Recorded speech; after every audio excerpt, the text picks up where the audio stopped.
And now here we are in the lesson 19. This is some of the common expressions in Cebuano dialect. So here are some of the common expressions in Cebuano dialect. In Cebuano, if you say ambot lang, in English, I don't know. So ambot is don't. So I don't know. So ambot lang. Dili ko ganahan. So in English, I don't like. So the word dili here is don't and ganahan is like.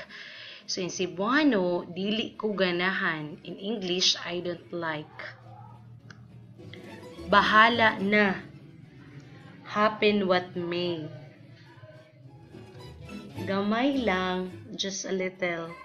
So, gamay is little. So, in Cebuano, if you say gamay lang, in English, that is just a little.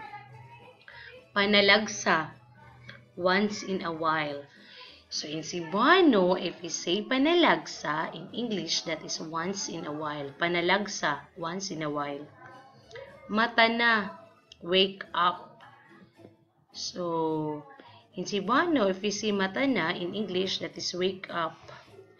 Dili raman, not so. So, in Cebuano, if you say dili raman, so not so. We can use also dili in don't, or other term here is not in English. So, dili or not, dili or don't. Hulat sa, wait for a moment.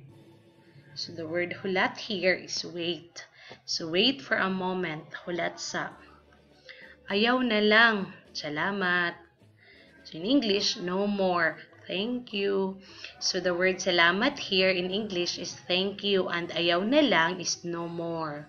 So ayaw na lang, salamat, no more, thank you. Pagdali diha, be quick, you. So, pagdali is be quick. So, pagdali diha, be quick, you. Unya na, later on this day.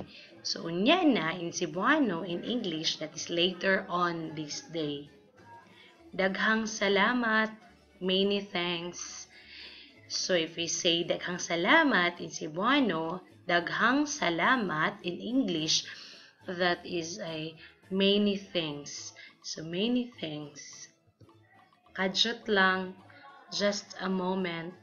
So, kadyot lang in English is just a moment. Sige na, go on. Sige na is go on. Sayanga uy, what a pity or what a loss.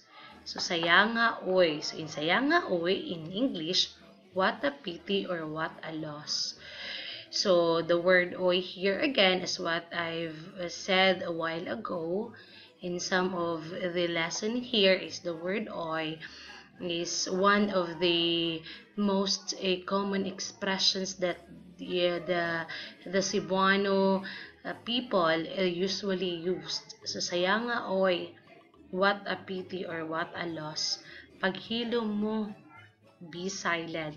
So, paghilo mo in English is be silent. Husto na. It is alright. It is enough. So, husto is enough in English.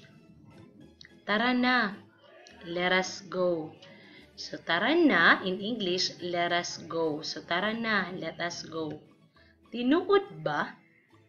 Is it true? So, the word tinuod in Cebuano in English is true. So, tinuod ba? Is it true? Tulog na. Go to sleep. So, tulog in English is sleep. So, tulog na. Go to sleep. Siguro in English is maybe. Siguro, maybe. Katingalahan.